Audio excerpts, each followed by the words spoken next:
परमेश्वर के वचन में से हम भजन 31 को देख रहे हैं और हम उसको निकालेंगे और उसके 7 और 8 पद को पढ़ेंगे। मैं तेरी करुणा से मगन और आनंदित हूँ, क्योंकि तूने मेरे दुख पर दृष्टि की है। मेरे कष्ट के समय तूने मेरी सुधि ली है और तूने मुझे शत्रु के हाथ में पड़ने नहीं दिया। तूने मेरे पाँव को चौड़े स्थान में खड़ा किया है। आमीन। प्रभु क्या करता है, परमेश्वर का वचन या दाऊद बादशाह लिखते हुए इस बात को लिख रहा है कि मैं इस बात पर आपको, क्योंकि समय का अभाव है, मैं आपको सिर्फ इस बात पर एम्फसाइज करना चाहता हूं कि तूने मुझे शत्रुओं के हाथ में पड़ने नहीं दिया। यह सच है कि दाऊद शत्रुओं के द्वारा घिरा हुआ था, लेकिन उस परमेश्वर ने, चारों तरफ शत्रु हैं, लेकिन उस परमेश्वर ने उसे कभी भी शत्रुओं के हाथ में पड़ने नहीं दिया। विषम परिस्थितियों में से होकर दाऊद निकला है, लेकिन मैं आपको एक ही बात बताना चाहता हूं। जब शाऊल नाम का एक व्यक्ति है जिसको परमेश्वर ने राजा बना दिया, और शाऊल ने जब परमेश्वर के साथ वफादार नहीं रहना, योग्यता में नहीं चला, उसके नियम विधि विधानों को, आज्ञाओं का पालन करने में उसने कोताही बरती, उस समय परमेश्वर ने शाऊल को छोड़ दिया। और जब परमेश्वर ने शाऊल को छोड़ दिया तो वहां पर हम देखते हैं कि एक दुष्टात्मा ने आकर शाऊल को घेर लिया।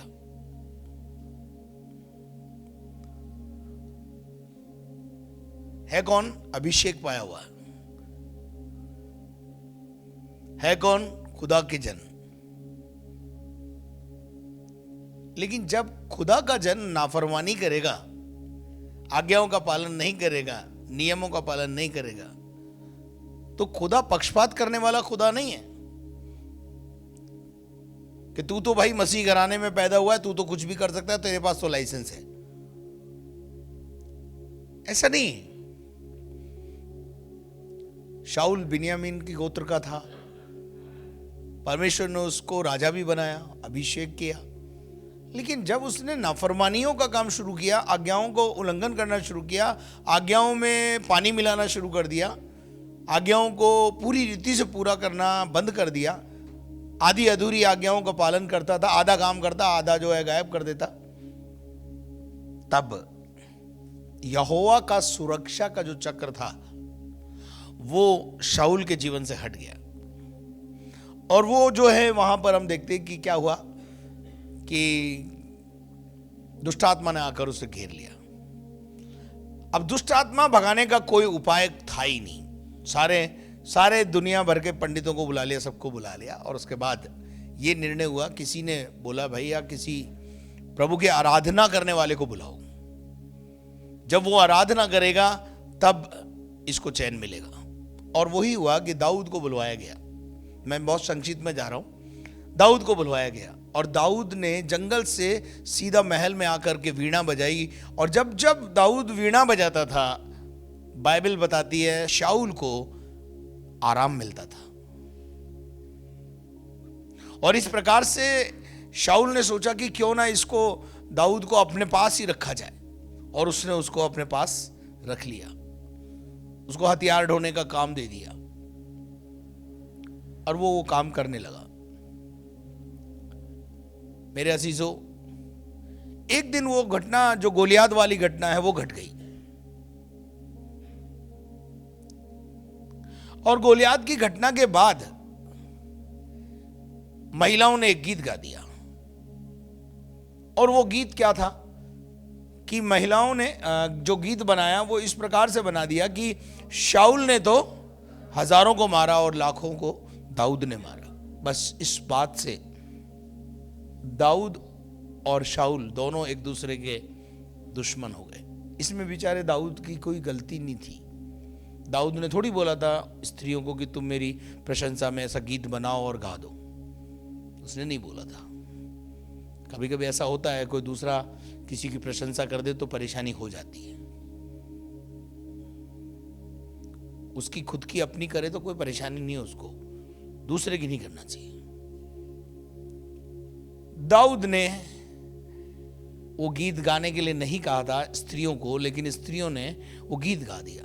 और उसके बाद जो शाऊल और दाऊद का दुश्मनी शुरू हुई, उस दुश्मनी को आप देख सकते हैं। शाऊल उसको उस दाऊद के पीछे नहा धो के, हाथ धो के नहीं, नहा धो के पीछे पड़ गया कि इसको मारूंगा मैं। था कौन? उसको, उसके लिए गीत गाने वाला, उसके लिए प्रार्थना करने वाला। जब वो वीणा बजाता था तो उसे आराम मिलता था, लेकिन आज वो इतना शत्रु हो गया उसका कि आप अगर पहला सैमुएल पढ़ेंगे आपको पता चलेगा। वो शत्रु के द्वारा घिर गया वो एक तरीके से।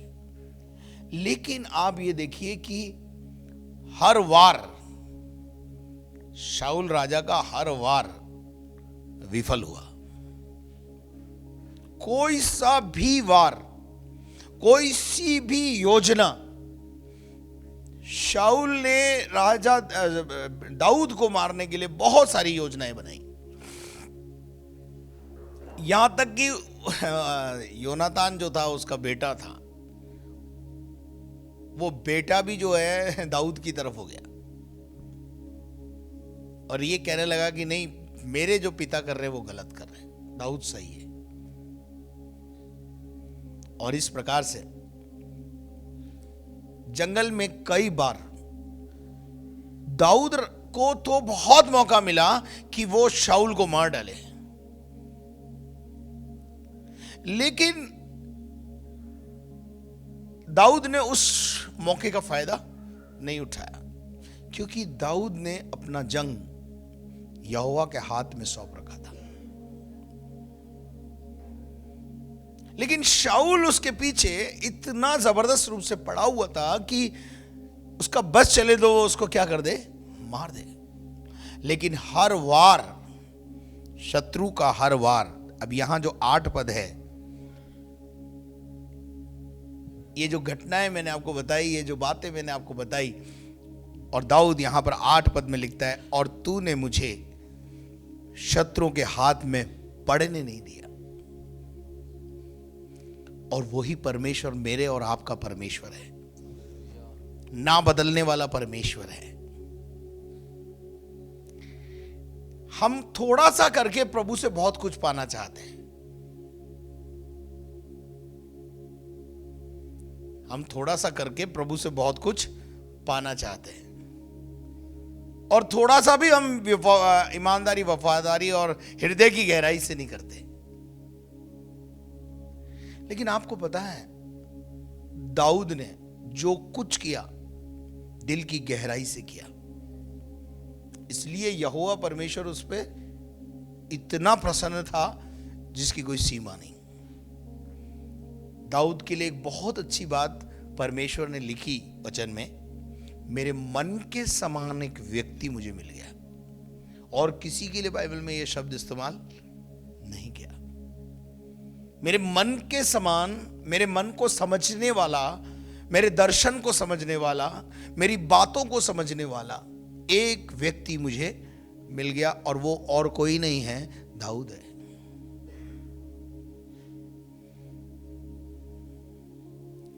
ये जो आप हल्की फुल्की ऊपरी आग जो प्रभु को चढ़ाते हो ना, ऊपरी आराधना, इससे आप कभी ब्लेसेड नहीं होने वाले हो। जो कुछ भी चढ़ाना है हृदय की गहराई से चढ़ाना है, क्योंकि परमेश्वर क्या कहता है, मैं हर्ष से देने वालों से प्रसन्न होता हूं, ना कुड़कुड़ के ना दबाव से। यहां भी अगर आना है, कुड़कुड़ के नहीं आना है, प्रेशर में नहीं आना है, तो जो कुछ भी हम करें प्रभु के लिए, वो पूरे हृदय की गहराई तैयारी के साथ करें, अन्यथा ना करें।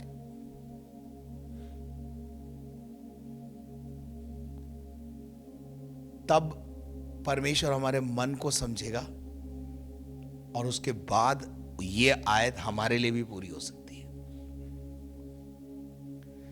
देखिए, आप दाऊद को कोई शिकायत नहीं किसी से भी।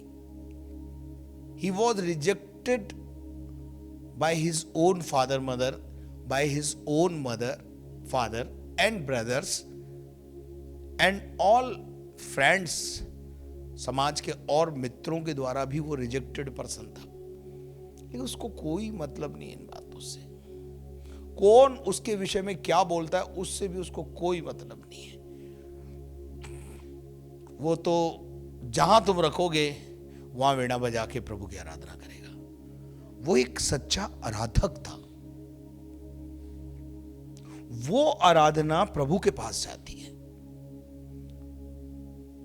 जो जंगल में की जाती है।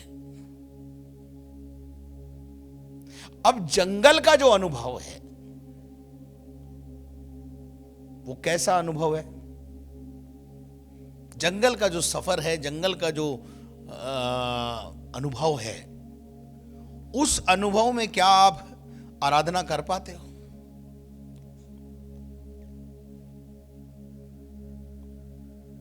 दाऊद कहां वीणा बजा रहा है?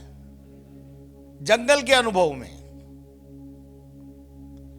आपके जंगल के सफर में, यानी आपके दुख और तकलीफ और समस्याओं के समय में की गई आराधना जो दिल से आप कर देते हो, वो ऊपर चली जाती है। सुख में सुमरन सब करते हैं, पर जंगल में कौन उसे? प्रभु आपको जंगल के अनुभव में से लेके जा रहा है। प्रभु आपको मरुभूमि के अनुभव में से लेके जा रहा है। प्रभु आपको पतमस नाम के टापू में ले जाके पटक दे। आपके हृदय की गहराई से, सच्चाई से, ईमानदारी से बताना, धन्यवाद निकलेगा। आप आर्थिक संकट के दौर में से होकर जा रहे हो, क्या कभी हृदय की गहराई से आप प्रभु को धन्यवाद दोगे कि हे प्रभु, तेरा धन्यवाद हो इस संकट के लिए, आर्थिक संकट भी जो मेरे जीवन में आया उसके लिए तुझे धन्यवाद।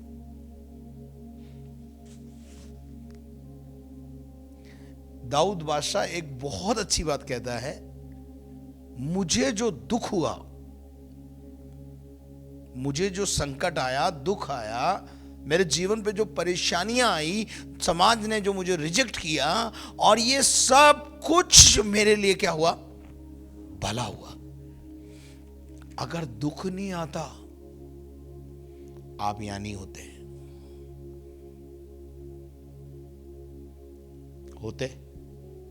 आप सोच लो, खुद ही सोच लो। हर एक व्यक्ति जो यहां बैठा हुआ है ना, वो अपने ऊपर ले लो। कई बार लोग बोलते हैं हमें टारगेट कर रहे हैं पादरी साहब। हाँ, मैं तो कर रहा हूं। टारगेट करने के लिए तो रखा है यहां पे।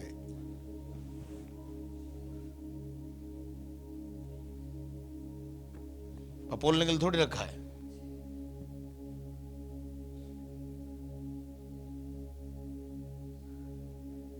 तो प्रभु जो हम पर दुख भेजता है, वो भी हमारे लिए क्या हो जाते हैं? कभी कभी हमारी भलाई को लेके आते हैं।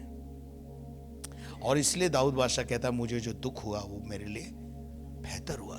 पढ़ देना जरा से भजन 119 उसका 71।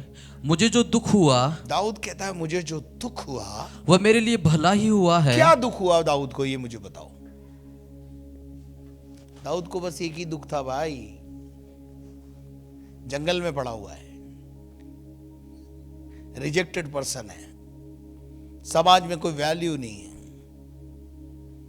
आप खुद सोचिए, अगर शाऊल की फौज में ये भर्ती हो गया होता अपने अन्य भाइयों की तरह, तो ये गोलियात को नहीं गिरा सकता था। क्यों? क्योंकि इसके पास वो अभिषेक नहीं होता, फेवर ऑफ गॉड नहीं होता। जो उसने बड़े गोलियात को जो गिराया, वो फेवर ऑफ गॉड से गिराया है। परमेश्वर उसके पक्ष में था, इसलिए वो गिर गया। जब परमेश्वर हमारे पक्ष में होगा तो सामने वाला गिरेगा, दीवारें गिरेगी, यरीहो की दीवार भी गिर जाएगी, बड़ी बड़ी दीवारें गिर जाएंगी, बड़े बड़े गोलियात गिर जाएंगे। तो दाऊद बादशाह यहां पर बहुत अच्छी बात बोलता है, मेरे परमेश्वर, तूने मुझे शत्रु के हाथ में पड़ने नहीं दिया। अंत तक देख लीजिए, आप पढ़िए, आप 1 शमूएल पढ़िए, आपको पता चलेगा कि शाऊल उसको लाख मारने की कोशिश किया उसको, लेकिन उसे मार नहीं पाया। हर बार चूका, और हर बार परमेश्वर ने दाऊद को बचाया। कहते हैं ना, बचाने वाला बड़ा है। तो प्रभु हमें बचाता है, इसलिए फिर वो कहता है, तूने मेरे पांवों को चौड़े स्थान में खड़ा किया है। मुझे कहां पहुंचा दिया तूने? चौड़े स्थान में। चौड़े स्थान को अगर इंग्लिश ट्रांसलेशन करेंगे तो वह है कंफर्ट जोन। जंगल से कंफर्ट जोन, जंगल से महल। क्या आप मेरी बात को समझ रहे हैं? अगर आज आप अपने जीवन के अंदर एक जंगल का अनुभव कर रहे हैं, जंगल के अंदर मरुभूमि का जो आप अनुभव कर रहे हैं, उस अनुभव में से परमेश्वर आपको एक अलग अनुभव में लेके जाएगा। आप मुझे एक बात बताइए, पतमस नाम टापू में यूहन्ना को फेंक दिया, क्या सोच के फेंका था? मर जाएगा। पर वो दलदल उसका कुछ बिगाड़ पाया? नहीं बिगाड़ पाया। बल्कि वहां क्या हुआ? वहां एक मुकाशवा प्रकट हुआ, प्रकाशन आया वहां पर एक, और उस प्रकाशन में आप सब जानते हैं कि आज बाइबल की आखिरी किताब प्रकाशित वाक्य है। स्वर्ग की सारी घटनाओं को देखकर उसने सब चीजें लिख दी। प्रभु ने उसे जीते जी स्वर्ग दिखा दिया। खुदा आपकी जिंदगी में भी ऐसा ही करेगा। हालेलुया। सो प्रभु आपको आशीषित करे और आपको जंगल के सफर में से होकर कंफर्ट जोन में लेके जाए। इजरायली मिस्र की गुलामी में थे। सुनिए, इजरायली कहां थे? मिस्र की गुलामी में थे। मिस्र से निकाला, कनान कंफर्ट जोन है। कनान क्या है? क्या है कनान? क्या है कनान में? क्या है? दूध और मधु की धाराएं हैं। उत्तम से उत्तम वस्तुएं वहां रखी हुई है कनान में, पर उसको पाने के लिए सफर जंगल का है। सफर काहे का है? जंगल का है। जो जंगल के सफर को पार करेगा वो कनान में पहुंचेगा। जो जंगल में कुड़कुड़ाएगा, बुड़बुड़ाएगा, वो जंगल में नाश हो जाएगा। 40 साल लगे कहां पहुंचने में। हाँ, मुझे भी 25 साल, 26, 27 साल लग गए यहां पहुंचते पहुंचते। इतना आसान सफर नहीं है। इस सफर में कांटे हैं, दुख हैं, तकलीफ हैं। रास्ते में अगर आप पूरे जंगल के वो जो 40 साल का सफर है इजरायलियों का, तो आप देखिए कई बार क्या नहीं है, पानी नहीं है, शॉर्टेज ऑफ वाटर है ना। कई बार क्या हुआ, खाना नहीं मिला, कई बार बिच्छू, कई बार सांप, कई बार राजाओं ने हमला कर दिया, कई बार राजाओं ने बोला हम जाने नहीं देंगे इनको, रास्ता बदलना पड़ा, कठिन सफर। लेकिन बाद में क्या है, कंफर्ट जोन। मिनिस्ट्री में मैं पासवानों को कहना चाहता हूं, कंफर्ट जोन है, लेकिन पहले मरुभूमि का अनुभव है। शत्रु आपको इतने आसानी से कनान नहीं जाने देंगे। आपको पता है इजरायलियों को अमालेकियों ने क्या किया, सामना किया, रोका, जाने नहीं देंगे तुमको, उधर से नहीं जाने देंगे, उधर से जाओ। इस सफर को जो आपने शुरू किया है, कनान का सफर, इतना आसान सफर नहीं है जो आप समझ रहे हैं। लेकिन उसके बाद, इस सफर के बाद कंफर्ट जोन है। You are ready? Are you ready for that? क्या आप तैयार हैं इस काम के लिए? क्या आप उस जगह जाने के लिए तैयार हैं? प्रभु आपकी सहायता करे और आपको भी कंफर्ट जोन मिले।